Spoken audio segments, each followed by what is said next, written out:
Hello friends, welcome back to my channel. আজকে আমি পটল চিংড়ি দেখাবো। পটল চিংড়ির রেসিপিটা একদমই অনুষ্ঠান বাড়ির মতন। যেভাবে অনুষ্ঠান বাড়িতে আপনারা খেয়ে থাকেন, এর টেস্ট একদমই সেরকম। এর জন্য আমাদের কি কি উপকরণ লাগছে সেটা প্রথমে আপনাদেরকে আমি বলে দিচ্ছি। পটল চিংড়ির রেসিপিটা অনেকভাবেই আপনারা ইউটিউবে পাবেন, কিন্তু এই রকমভাবে বানালে একদমই অনবদ্য লাগে। এর জন্য আমার লাগছে 1 চামচ কাজু বাদাম আর 1 চামচ চারমগজ। প্রথমে এটাকে ভালোভাবে ধুয়ে আমি জলের সাথে আধ ঘন্টার জন্য ভিজিয়ে রেখেছিলাম। তারপর 1 কাপ টক দই নিয়ে একসাথে মিক্সিতে পেস্ট করে নিয়েছি। চিংড়ি মাছগুলোকে ভালোভাবে ধুয়ে ছাড়িয়ে নুন আর হলুদ মাখিয়ে রাখছি। নুন আর হলুদ মাখিয়ে আধ ঘন্টা ধরে রেখে দেবো চিংড়ি মাছটাকে। আর কড়াইতে তেল দিয়ে তারপরে আমি আলু আর পটলটাকে ভেজে নিচ্ছি। পটলগুলোকে আমি ঠিক এইভাবে কেটে নিয়েছি, লম্বা লম্বা করে ছাড়িয়ে নিয়েছি, কিছুটা অংশ বাদ দিয়ে দিয়ে। তারপরে আলুগুলোকে নুন আর হলুদ দিয়ে ভালো করে ভেজে নিচ্ছি। আলুগুলোকে একটু লাল লাল করে ভেজে নিতে হবে। আলুগুলো ভাজা হয়ে গেলে তারপরে তুলে রাখছি। এখানে আমি চাপা ঢাকা দিয়ে আলুগুলোকে ভালোভাবে ভেজে নিয়েছি। আলুগুলো লাল লাল করে ভাজা হয়ে গেছে। এই সময় আমি আলুগুলোকে তুলে রাখছি। তারপর ওই তেলের মধ্যেই কাটা পটলগুলোকে দিয়ে দিচ্ছি। কাটা পটলগুলোকেও লাল লাল করে ভেজে নেব।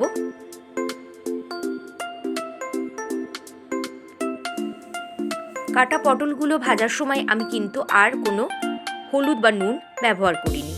চাপা ঢাকা দিয়ে এখানে পটলগুলোকে ভেজে নিচ্ছি। পটলগুলো ভাজা হয়ে গেলে পটলগুলোকে তুলে রাখছি। আর তারপরে নুন হলুদ মাখানো চিংড়ি মাছটাকে দিয়ে দিচ্ছি। চিংড়ি মাছগুলোকে হালকা করে ভেজে নেব। চিংড়ি মাছ বেশি ভাজা হয়ে গেলে শক্ত হয়ে যায় আর স্বাদটাও অন্যরকম হয়ে যায়। তাই মিডিয়াম টু লো ফ্লেমে চিংড়ি মাছগুলোকে ভেজে তুলে রাখছি। চিংড়ি মাছ ভাজার যে তেলটা রয়েছে সেই তেলের সাথে আরও একটু তেল অ্যাড করে দিচ্ছি।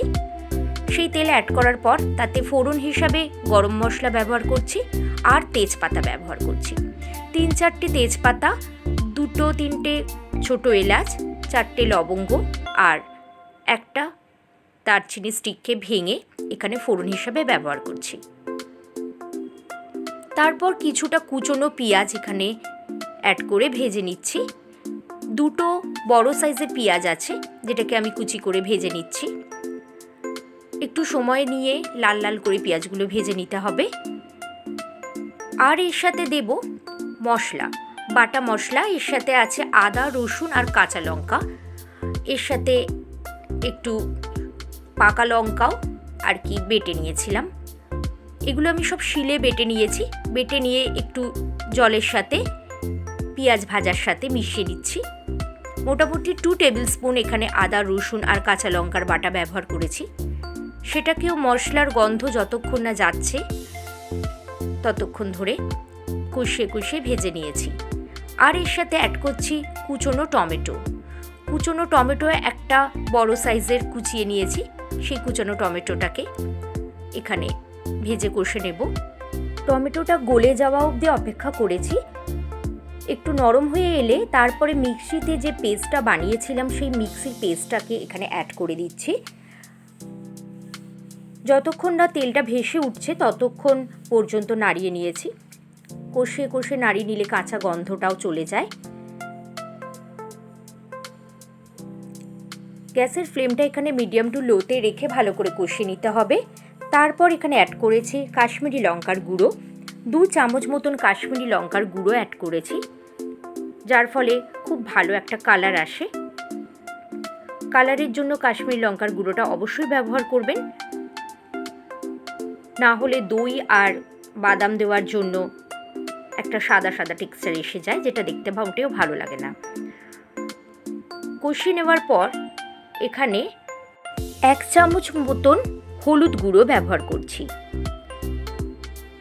1 চামচ হলুদ গুঁড়ো দিয়ে ভালো করে আবার কষিয়ে নেব। হলুদ গুঁড়োটা কতটা পরিমাণ লাগবে সেই জন্য একটু পরে ব্যবহার করেছিলাম। আর এরপর মিক্সি ধোয়া জলটা এখানে অ্যাড করে দিচ্ছি। তারপরে মশলাগুলোকে ভালো করে কষিয়ে নেব যতক্ষণ না পর্যন্ত কাঁচা গন্ধ যায়। তেলটা একটু ভেসে আসলে এখানে এবার 1 চামচ লঙ্কার গুঁড়ো ব্যবহার করব। এটা অবশ্যই স্বাদের জন্য, যারা ঝালটা অ্যাভয়েড করতে চান তারা অ্যাভয়েড করবেন। আর গুঁড়ো মশলা হিসেবে 1 চামচ ধনে গুঁড়ো আর 1 চামচ জিরে গুঁড়ো, এই দুটো গুঁড়ো মশলার ব্যবহার করছি। অবশ্যই গুঁড়ো লঙ্কার ব্যবহারটা করবেন, না হলে কিন্তু ঝাল হবে না। যারা ঝালটা একদমই পছন্দ করেন না তারা অ্যাভয়েড করে নেবেন। আবার একটু কষিয়ে নিচ্ছি।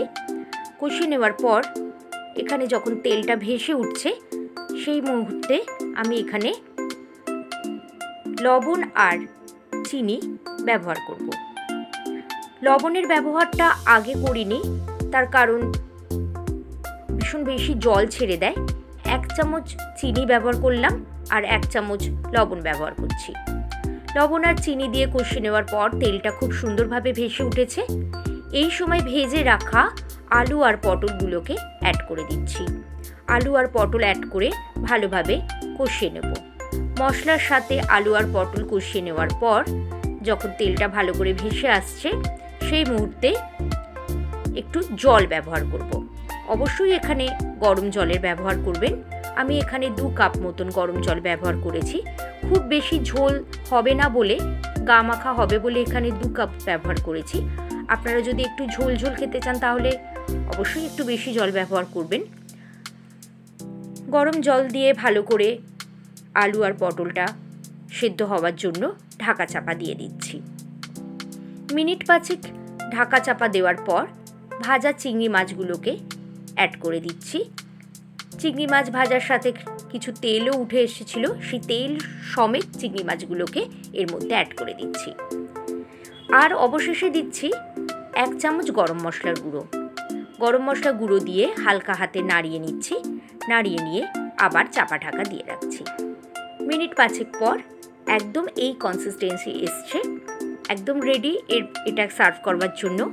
অসাধারণ খেতে হয় এটা, একদম অনুষ্ঠান বাড়ির স্বাদে পটল চিংড়ি বানাতে হলে এই রেসিপিটা কিন্তু আপনাকে ফলো করতে হবে।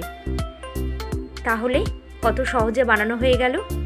খুব সুন্দর একটা আইটেম, খুব ভালো লাগে খেতে। ভিডিওটা যদি ভালো লাগে তাহলে অবশ্যই একটা লাইক দেবেন। আর আমার চ্যানেলে নতুন হয়ে থাকলে অবশ্যই চ্যানেলটা সাবস্ক্রাইব করে বেল আইকনটা প্রেস করবেন, যাতে নিত্য নতুন রান্না যখন আমি পোস্ট করব যাতে সবার আগে নোটিফিকেশনটা আপনার কাছে যায়। আবার দেখা হচ্ছে নতুন কোনো রান্নায়। ততক্ষণের জন্য ভালো থাকবেন। নমস্কার।